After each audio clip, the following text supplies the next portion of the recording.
Leo, so schön bist du hier. Herzlichen Dank für Vielen deine Dank, Debbie. Zeit, die du dir nimmst. Leo, du hast heute eine recht tiefe, also ich finde es, Message gehalten, ist richtig Tiefgang. Du hast gesagt, es gibt es nicht, dass sich kein Mensch verändern kann. Man kann ja alles verstecken, aber Gott sieht alles. Ja, Ist, das war so ein Satz von meiner Mutter. Das hat sie immer gesagt, wenn ich in den Ausgang ging und so hat gesagt, gell, vergiss es nicht, der Gott sieht alles. Ich fand es immer ein bisschen einen doofen Satz, aber ich habe immer gewusst, sie hat eigentlich recht in dem Sinne, weil man kann wirklich Dinge nicht verstecken. ja, ist es denn wichtig, wenn du die Dinge nicht verstecken kannst, dass du die mit jedem Mensch besprichst? Nein, nicht mit jedem Mensch, das ist ganz, ganz wichtig. Ich meine, du siehst es ja auch im Leben von Jesus in dem Sinne. Der hat jetzt seine Jünger genommen, das war nicht einfach irgendjemand von Leuten, sondern hat 12 Leute waren das der engste Kreis und man muss im Leben einfach aussuchen, wer ist eine solche Person. Es muss mindestens eine Person sein, wo man das Vertrauen hat. Also ich würde jetzt auch nicht alle meine Themen jetzt gerade an meiner Small Group sagen, man muss man auch ein bisschen weise sein, aber es braucht eins, zwei Leute, man sagt, wo nicht deine Frau ist, wo man einfach Dinge auf den Tisch legt und auch sagst du, wie würdest jetzt du das an meiner Stelle lösen? Man kann ja auch da ein bisschen Ratschlag holen. Ja, und warum nutzt Gott denn oft Schmerzen und Schwierigkeiten, um uns zu verändern? Warum kann nicht alles so Highlife sein? Es ist eben nicht, dass es Gott nutzt. Es ist eben so, du weißt ja, Debbie, wenn es uns Menschen gut geht, dann verändert man sich nicht. Das ist auch bei mir so. Aber erst wenn ich eine Not entdecke, und die Not ist ja meistens etwas, was mich in die Ecke drängt, wo ich merke, ich habe gar keine andere Wahl mehr, das mich nach vorne zu bewegen. Und Gott lässt es eben zu, weil die Themen, die waren schon immer da, ehrlich gesagt. Aber eine Notsituation konfrontiert dich das in dem Sinne, jetzt zu sagen, ich packe es an, wie bei Pharaon, wo ihr Mose sagt, lass das Volk von Gott ziehen. Er sagt, nee. Und dann macht Gott 10-mal einen Beweis in dem Sinne und er brauchte 10-mal einen Druck von Gott, bis er gemerkt hat, ich kann gegen Gott nicht gewinnen. Und das ist leider im Leben so. Die meisten ändern sich nicht aufgrund von einem Moment, wo man sagt, es geht mir gut, sondern einen Druck kreiert oft auch eine Vision, wo ich merke, also wenn ich jetzt das anpacke, dann wird sich mein Leben in eine gute Richtung sich verändern. Und wie soll ich jetzt mit Enttäuschungen umgehen? Also gegenüber Gott, soll ich das einfach ignorieren?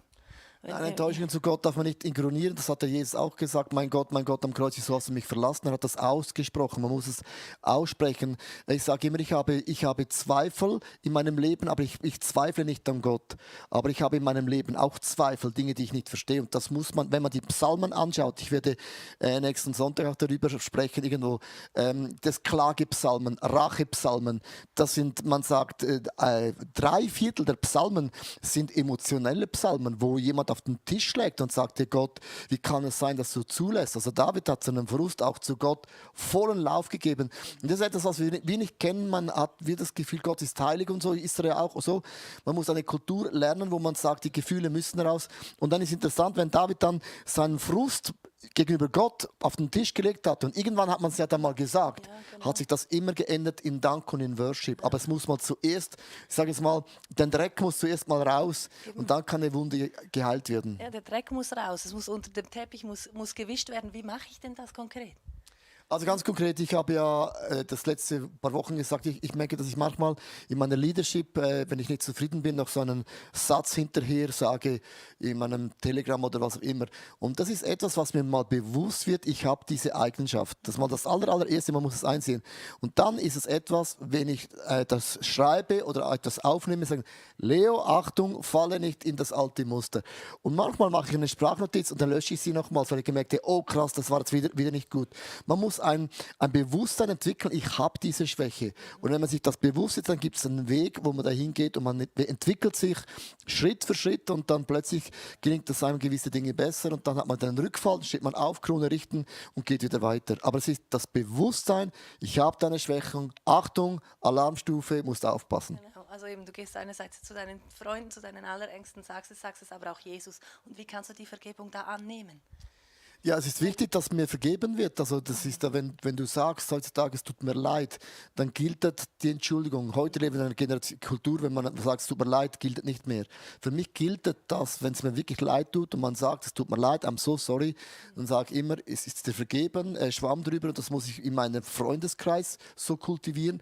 Ob sie es ehrlich meinen oder nicht ehrlich meinen, ist nicht mein Punkt. Das darf ich nicht mal bewerten, ehrlich gesagt. Aber wenn Leute jetzt sagen, es tut mir leid, aber wenn ich auch sage, es tut mir leid, ist das auch eine Herzenshaltung, ich will mich verändern und es ist mir nicht egal in dem Sinne. Aber du kannst auch nicht mit dem immer dich anklagen und sagen, ja, ich habe das gemacht, bringt ja gar nichts, weil man muss ja aufstehen und das Leben geht ja auch wieder weiter. Man sagt ja, auf krummen Zeilen schreibt Gott gerade oder man sagt, ein zerschlagenes Ei kann man immer noch eine Omelette draus machen. Immerhin, das geht noch. Genau. Hey, ganz herzlichen Dank, Leo. Und das glaube ich wirklich eben, dass Gott genau deine Geschichte braucht. Er braucht deine Geschichte und wenn sie noch so krumm ist und er will sie wieder gerade biegen. Und da möchte ich dich einfach ermutigen, wenn dich das angesprochen hat heute Morgen, dann schreib uns unbedingt. Wir wünschen uns, dass du positiv und frei durchs Leben gehen kannst und genau jetzt vor Ostern. Hey, Jesus ist für uns am Kreuz gestorben und er will, dass du frei bist. Das wünschen wir uns auch wirklich für dich. Melde dich bei uns unter icf.ch/connect, darfst du mit uns in Kontakt treten und wir freuen uns und wir lieben es, wenn wir dir Antwort geben dürfen. Hey, ich wünsche dir eine ganz gute Woche. Falls du erst eingeschaltet hast, bleib unbedingt dabei. Wir gehen jetzt in die zweite Message und bis wieder. Alles Liebe. Tschüss.